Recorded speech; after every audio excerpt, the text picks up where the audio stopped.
ট্রাম্পের হুমকিতে গ্রিনল্যান্ডে সেনা বাড়াচ্ছে ডেনমার্ক। ড্যানিশ আর্মির দল পৌঁছেছে কাঙ্গার লুসুয়াকে, অংশ নেবে বহুজাতিক সামরিক মহড়ায়। গ্রিনল্যান্ড ইস্যুতে সংঘাতের মুখোমুখি ইইউ ও যুক্তরাষ্ট্র, পাল্টাপাল্টি বৈঠক। রাজনৈতিক চাপ ও অর্থনৈতিক ব্ল্যাকমেইল বলছেন ইইউ নেতারা। নোবেল পুরস্কার না পাওয়ায় হতাশা ট্রাম্পের, নরওয়ের প্রধানমন্ত্রীকে চিঠি। এবং বিশ্বে ভয়াবহ রূপ নিচ্ছে ধনী ও দরিদ্রের ব্যবধান, বিশ্ব অর্থনৈতিক ফোরামে প্রতিবেদন প্রকাশ। বৈশ্বিক বৈষম্য নিয়ে উদ্বেগ। বিশ্বজুড়ে ঘটে যাওয়া দিনের গুরুত্বপূর্ণ ঘটনাবলী নিয়ে RTVর নিয়মিত আয়োজন সারাদিনের বিশ্বে। আপনাদের সঙ্গে আছি আমি ফারজানা তানি। গ্রিনল্যান্ডকে নিয়ে ডোনাল্ড ট্রাম্পের অনবরত হুমকির জেরে সেখানে অতিরিক্ত সেনা মোতায়েন করেছে ডেনমার্ক। স্থানীয় সময় সোমবার গ্রিনল্যান্ডের কাঙ্গার লুসুয়াক এলাকায় পৌঁছেছে রয়্যাল ড্যানিশ আর্মির বড় একটি দল। পূর্বে পাঠানো সেনাদের সঙ্গে যোগ দেবেন তারা, অংশ নেবেন বহুজাতিক সামরিক মহড়ায়। আরও জানাচ্ছেন ইমতিয়াজ আহমেদ। গ্রিনল্যান্ড ঘিরে উত্তেজনা চরমে পৌঁছেছে। দ্বীপটি নিয়ে মার্কিন প্রেসিডেন্ট ডোনাল্ড ট্রাম্পের আগ্রাসী মন্তব্যের জেরেই সেখানে অতিরিক্ত সেনা পাঠিয়েছে ডেনমার্ক। স্থানীয় সময় সোমবার রাতে পশ্চিম গ্রিনল্যান্ডের কাঙ্গার লুসুয়াক এলাকায় পৌঁছায় 58 সদস্য বিশিষ্ট রয়্যাল ড্যানিশ আর্মির বড় একটি দল। ড্যানিশ গণমাধ্যম জানায়, নতুন করে পাঠানো সেনারা যোগ দেবেন পূর্বের পাঠানো 60 সদস্য বিশিষ্ট সেনাদের সঙ্গে, অংশ নেবেন বহুজাতিক সামরিক মহড়া অপারেশন আর্কটিক এন্ডিউরেন্সে। এনবিসিকে দেয়া সাক্ষাৎকারে গ্রিনল্যান্ডে সামরিক শক্তি ব্যবহারের সম্ভাবনা উড়িয়ে দেননি ট্রাম্প। তিনি দাবি করেন, খনিজ সম্পদ সমৃদ্ধ এ দ্বীপ যুক্তরাষ্ট্রের জাতীয় নিরাপত্তার জন্য গুরুত্বপূর্ণ। তবে ডেনমার্ক সাফ জানিয়েছে, গ্রিনল্যান্ড বিক্রির জন্য নয়। দেশটির প্রতিরক্ষা মন্ত্রণালয় বলছে, জোরপূর্বক দখলের চেষ্টা হলে তা নেটোর অস্তিত্বকে প্রশ্নের মুখে ফেলবে। এদিকে ডেনমার্ক ও গ্রিনল্যান্ডের প্রতিনিধিদের সঙ্গে বৈঠক করেছেন নেটো মহাসচিব মার্ক রুটে। আলোচনায় উঠে এসেছে আর্কটিক অঞ্চলে যৌথ নেটো মিশন গঠনের প্রস্তাব। ডেনিশ প্রতিরক্ষা মন্ত্রী মিত্র দেশগুলোর প্রতি কৃতজ্ঞতা জানিয়ে বলেন, এই সংকটে ঐক্যই সবচেয়ে জরুরি।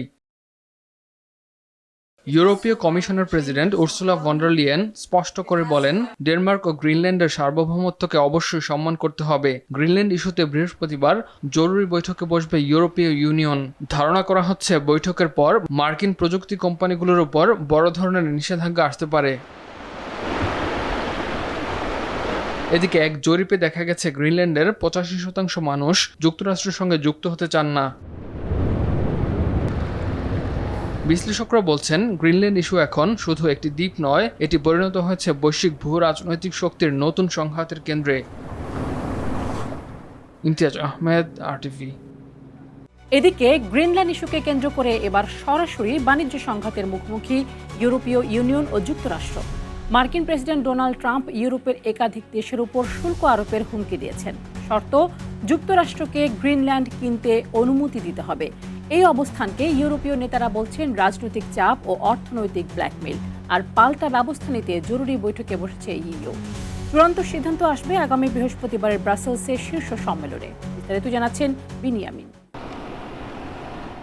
গ্রিনল্যান্ড বিশ্বের সবচেয়ে বড় দ্বীপ। কৌশলগত অবস্থান, আর্কটিক অঞ্চলের সামরিক সুবিধা এবং বিরল খনিজ সম্পদের কারণে বহু বছর ধরেই যুক্তরাষ্ট্রের আগ্রহের কেন্দ্রে দ্বীপটি। এর আগেও গ্রিনল্যান্ড কেনার আগ্রহ প্রকাশ করেছে ট্রাম্প প্রশাসন, দিয়েছে সামরিক আগ্রাসনের হুমকি। তবে এবার সেই আগ্রাসন রূপ নিয়েছে বাণিজ্য চাপে। শনিবার ট্রাম্প ঘোষণা দিয়েছিলেন, আগামী 1 ফেব্রুয়ারি থেকে ইউরোপের 8টি দেশের ওপর বাড়তি শুল্ক আরোপ করা হবে। এ তালিকায় রয়েছে Denmark, Sweden, France, Germany, Netherlands, Finland, যুক্তরাজ্য ও নরওয়ে। ট্রাম্পের বক্তব্য অনুযায়ী যতদিন পর্যন্ত যুক্তরাষ্ট্রকে গ্রিনল্যান্ড কেনার অনুমতি না দেয়া হবে, ততদিন শুল্ক বহাল থাকবে তাদের ওপর।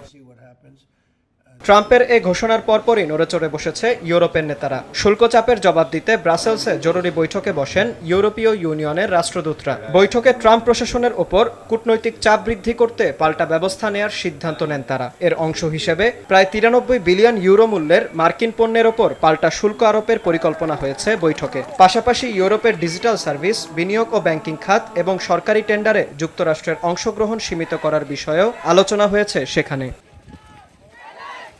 এগুলো ফেব্রুয়ারির প্রথম সপ্তাহেই কার্যকর হতে পারে বলে জানায় ইউরোপীয় ইউনিয়ন। আগামী বৃহস্পতিবার ব্রাসেলসে সংস্থাটির জরুরি শীর্ষ সম্মেলনে এই সংকট নিয়ে চূড়ান্ত সিদ্ধান্ত নেবে ইউরোপ।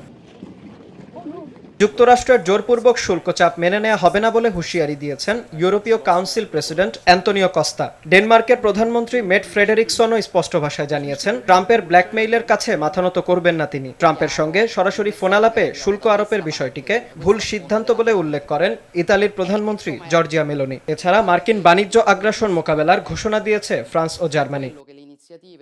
তবে ইউরোপ কোনো বাণিজ্য যুদ্ধ চায় না বলে মন্তব্য করেন যুক্তরাজ্যের প্রধানমন্ত্রী কিয়ার স্টারমার। যুক্তরাষ্ট্রকে শান্তি বজায় রেখে আলোচনার মাধ্যমে পারস্পরিক দ্বন্দ্ব মেটানোর আহ্বান জানান তিনি।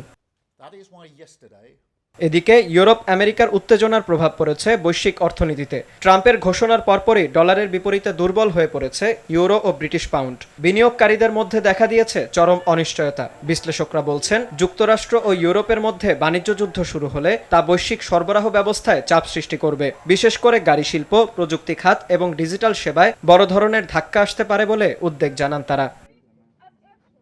বিনিয়ামিন, RTV। নোবেল পুরস্কার না পাওয়ায় হতাশা প্রকাশ করলেন মার্কিন প্রেসিডেন্ট ডোনাল্ড ট্রাম্প। নরওয়ের প্রধানমন্ত্রীকে লেখা চিঠিতে মার্কিন প্রেসিডেন্ট জানিয়েছেন তিনি আর শান্তির কথা ভাবতে বাধ্যবাধকতা অনুভব করছেন না। কারণ হিসেবে তাকে নোবেল পুরস্কার না দেওয়ার কথা উল্লেখ করেন।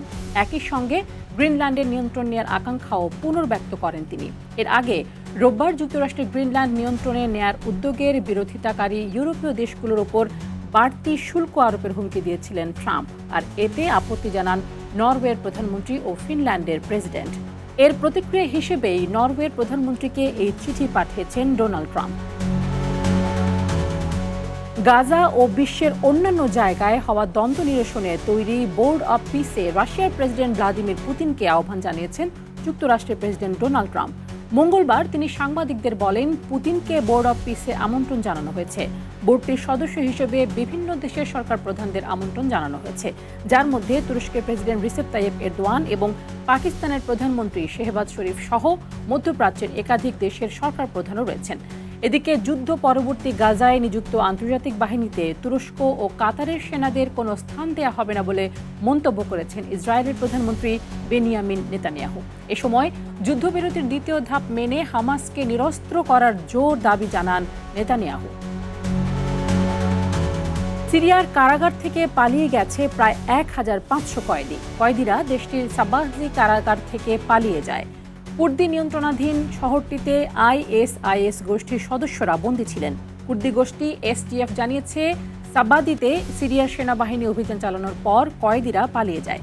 এর আগে সিরিয়ার সেনাবাহিনী জানায় IS যোদ্ধারা কারাগার থেকে পালিয়ে গেছেন, তবে সে সময় ঠিক কতজন পালিয়েছে তা স্পষ্ট করা হয়নি। সিরিয়া সেনাবাহিনীর দাবি কুর্দি SDFই তাদের পালিয়ে যেতে সহায়তা করেছে। গত কয়েকদিন ধরে কুর্দি নিয়ন্ত্রণাধীন অঞ্চল ও শহরে অভিযান চালাচ্ছে সিরীয় সেনাবাহিনী। প্রবাসী কর্মীদের কাজের সুযোগ কমিয়ে মার্কেটিং ও সেলস খাতে নিজ দেশের নাগরিকদের কর্মসংস্থান বাড়ানোর উদ্যোগ নিয়েছে সৌদি আরব। দেশটির মানব সম্পদ ও সামাজিক উন্নয়ন মন্ত্রণালয় জানিয়েছে যেসব প্রতিষ্ঠানে ৩ বা তার বেশি কর্মী রয়েছে সেখানে অন্তত ৬০% কর্মী হতে হবে সৌদি নাগরিক। এই নীতির আওতায় মার্কেটিং ও advertising manager, graphic designer, public relations কর্মকর্তা সহ বিভিন্ন পদ অন্তর্ভুক্ত করা হয়েছে। এসব পদের জন্য ন্যূনতম মাসিক বেতন নির্ধারণ করা হয়েছে ৫,৫০০ সৌদি রিয়াল। একই নিয়ম কার্যকর হবে সেলস খাতেও। সেলস ম্যানেজার, খুচরা ও পাইকারি বিক্রেতা, IT যন্ত্রাংশ বিক্রয় বিশেষজ্ঞ সহ বিভিন্ন পদে ৬০% স্থানীয় কর্মী নিয়োগ বাধ্যতামূলক করা হয়েছে। এই সিদ্ধান্ত ৩ মাস পর থেকে কার্যকর হবে। বিশ্বে ধনী ও দরিদ্রের ব্যবধান আরও ভয়াবহ রূপ নিচ্ছে। আন্তর্জাতিক দাতব্য সংস্থা অক্সফামের সর্বশেষ প্রতিবেদনে উঠে এসেছে বিশ্বের বিলিয়নিয়াররা এখন শুধু সম্পদেই নয়, রাজনৈতিক ক্ষমতা ও গণমাধ্যম নিয়ন্ত্রণেও ইতিহাসের সর্বোচ্চ অবস্থানে পৌঁছেছে। দাভোসে বিশ্ব অর্থনৈতিক ফোরামের বৈঠকের শুরুতেই প্রকাশিত এই প্রতিবেদন নতুন করে বৈশ্বিক বৈষম্য নিয়ে উদ্বেগ বাড়িয়েছে। বিস্তারিত জানাচ্ছেন বিনিয়ামিন। সুইজারল্যান্ডের দাভোসে পর্দা উঠেছে বিশ্ব অর্থনৈতিক ফোরামের বার্ষিক সম্মেলনের। এতে অংশ নেবেন মার্কিন প্রেসিডেন্ট ডোনাল্ড ট্রাম্প, কানাডার প্রধানমন্ত্রী মার্ক কার্নি ও চীনের ভাইস প্রিমিয়ার হে লিফেং সহ প্রায় 850 শীর্ষস্থানীয় কর্পোরেট নির্বাহী, বিশ্বের প্রভাবশালী ধনকুবের এবং রাজনৈতিক নেতারা। সম্মেলন শুরুর আগে সোমবার বার্ষিক বৈষম্য প্রতিবেদন প্রকাশ করেছে অক্সফাম। এতে বলা হয় 2025 সালে বিশ্বজুড়ে বিলিয়নিয়ারদের মোট সম্পদ বেড়েছে প্রায় $2.5 ট্রিলিয়ন, যা পৃথিবীর অর্ধেকের বেশি জনসংখ্যার মোট সম্পদকেও ছাড়িয়ে গেছে। প্রতিবেদন অনুযায়ী 2025 সালেই প্রথমবারের মতো বিশ্বে বিলিয়নিয়ারদের সংখ্যা 3000 ছাড়িয়েছে। একই সঙ্গে ইতিহাসে প্রথমবার বিশ্বের সবচেয়ে ধনী ব্যক্তি ইলন মাস্কের সম্পদ অতিক্রম করেছে $500 বিলিয়ন। অক্সফ্যাম বলছে এই বৈষম্য শুধু অর্থনীতিতেই সীমাবদ্ধ নয়, এটি রাজনৈতিক ও সামাজিক ক্ষমতার ভারসাম্যকেও মারাত্মকভাবে প্রভাবিত করছে। প্রতিবেদনে বিশেষভাবে তুলে ধরা হয়েছে ধনীদের গণমাধ্যম নিয়ন্ত্রণের বিষয়টি। অক্সফ্যামের মতে বিশ্বের প্রায় সব বড় সামাজিক যোগাযোগ মাধ্যম এখন বিলিয়নিয়ারদের মালিকানায়। পাশাপাশি মূলধারার সংবাদ মাধ্যমেও বাড়ছে ধনীদের প্রভাব। উদাহরণ হিসেবে অ্যামাজনের মালিক জেফ বেজোসের মালিকানায় থাকা ওয়াশিংটন পোস্ট ও ইলন মাস্কের মালিকানাধীন এক্স ছাড়াও আরও অনেক ধনকুবেরদের মালিকানাধীন গণমাধ্যমের কথা উল্লেখ করা হয় প্রতিবেদনটিতে। প্রতিবেদনে আরও বলা হয়, সাধারণ মানুষের তুলনায় বিলিয়নিয়ারদের রাজনৈতিক ক্ষমতায় যাওয়ার সম্ভাবনা প্রায় 4000 গুণ বেশি। অক্সফ্যাম ইন্টারন্যাশনালের নির্বাহী পরিচালক অমিতাভ বেহার বলেছেন, ধনকুবেররা ক্ষমতা কুক্ষিগত করার কারণে দুর্বল হচ্ছে গণতন্ত্র। is good enough to eradicate poverty 26 Binyamin, RTV। আর এরই সাথে শেষ করছি সারাদিনের বিশ্ব। RTVর সাথে সংযুক্ত থাকুন, মতামত জানান RTV সামাজিক যোগাযোগ মাধ্যমগুলোতে।